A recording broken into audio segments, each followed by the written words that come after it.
की पत्नियों की मृत्यु कैसे हुई। पौराणिक कथाओं के अनुसार मौसल युद्ध के कारण जब श्री कृष्ण के कुल के अधिकांश लोग मारे गए तो श्री कृष्ण ने प्रभास क्षेत्र में एक वृक्ष के नीचे विश्राम किया।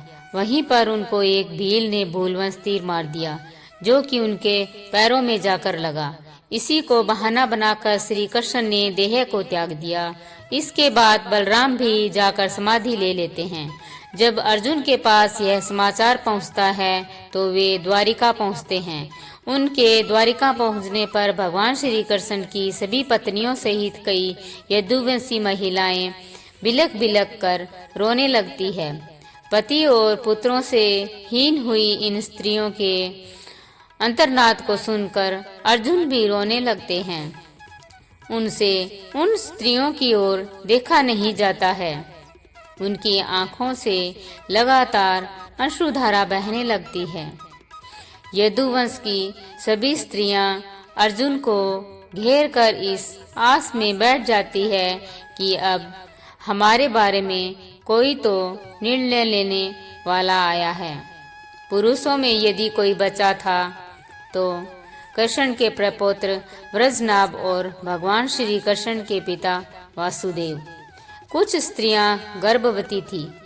श्री कृष्ण की पत्नियों से मिलने के बाद अर्जुन अपने मामा वसुदेव से मिलने बड़ी हिम्मत करके उनके महल जाते हैं। श्री कृष्ण के पिता वसुदेव अर्जुन को देखते ही रोने लगते हैं और उन्हें अपने गले लगा लेते हैं।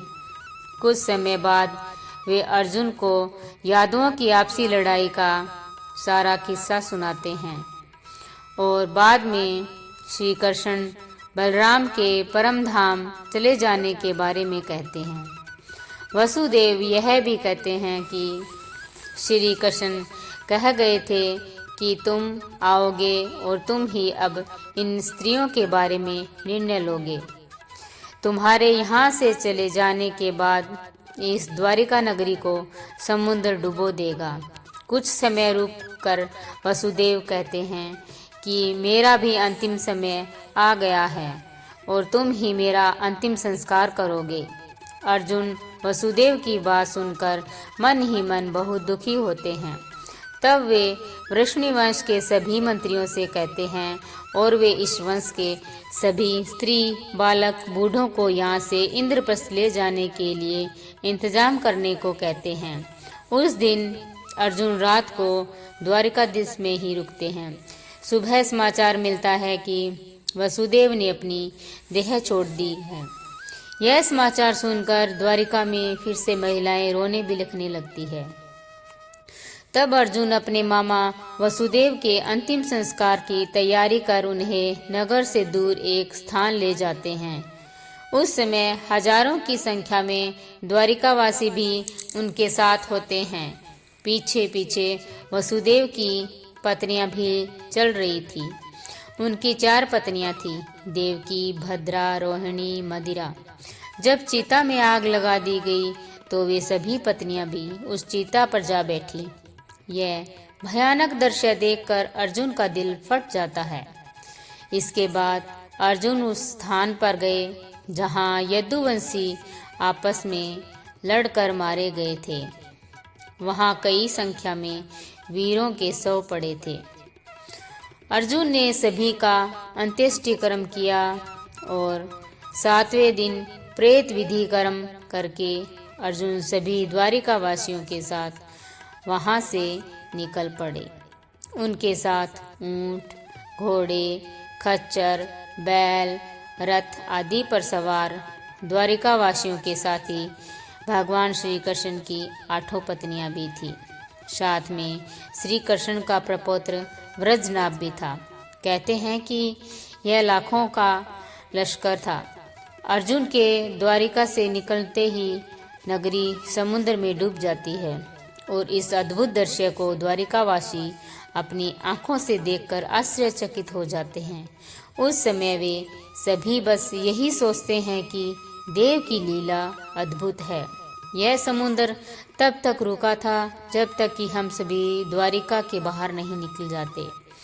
रास्ते में भयानक जंगल आदि को पार करते हुए वे पचनंद देश में पांडव पड़ाव डालते हैं। वहाँ रहने वाले लुटेरों को जब यह खबर मिलती है कि अर्जुन अकेले ही इतने बड़े जन समुदाय को लेकर इंद्रप्रस्थ जा रहे हैं, तो वे धन के लालच में वहाँ धावा बोल देते हैं। अर्जुन चीख कर लुटेरों को चेतावनी देते हैं, लेकिन लुटेरों पर उनकी चीख का कोई असर नहीं होता और वे लूटपाट करने लगते हैं। वे सिर्फ श्रवण आदि ही नहीं लूट ले, बल्कि सुंदर और जवान महिलाओं को भी लूटते हैं। चारों ओर हाहाकार मच जाता है। ऐसे में अर्जुन अपने दिव्य शास्त्रों का प्रयोग करने के लिए स्मरण करते हैं, लेकिन उनकी स्मरण शक्ति लुप्त हो जाती है। कुछ ही देर में उनके तरकस के सभी बाण भी समाप्त हो जाते हैं। तब अर्जुन बिना शस्त्र से ही लुटेरों से युद्ध करने लगते हैं, लेकिन देखते ही देखते लुटेरे बहुत सा धन और स्त्रियों को लेकर भाग जाते हैं।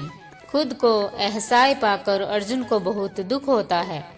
वे समझ नहीं पाते कि क्या और कैसे मेरी अस्त्र विद्या लुप्त हो गई। जैसे तैसे अर्जुन यदुवंश की बची हुई स्त्रियों और बच्चों को लेकर इंद्रप्रस्थ पहुंचते हैं। यहाँ आकर अर्जुन भगवान श्री कृष्ण के प्रपौत्र व्रज को इंद्रप्रस्थ का राजा बना देते हैं। बूढ़ों, बालकों, अन्य स्त्रियों को अर्जुन इंद्रप्रस्थ में रहने के लिए कहते हैं। इसके बाद वज्र के बहुत रोकने पर भी अक्रूर जी की स्त्रियां वन में तपस्या करने के लिए चली जाती है। भगवान श्री कृष्ण की 8 पत्नियां थी, जिनमें से रुक्मिणी और जाम्बवती अग्नि में प्रवेश कर जाती है। सत्यभामा तथा अन्य देवियां तपस्या का निश्चय करके वन में चली जाती है। गंधारी, शैव्या, हेमवती आदि का अग्नि में प्रवेश करने का उल्लेख मिलता है। श्री कृष्ण की पत्नियां सत्यभामा, जाम्बवती, रुक्मिणी, कालिंदी, मित्रबिंदा, सत्या, भद्रा और लक्ष्मणा थी। वीडियो अगर पसंद आया हो तो वीडियो को लाइक और हमारे चैनल को सब्सक्राइब करें। धन्यवाद।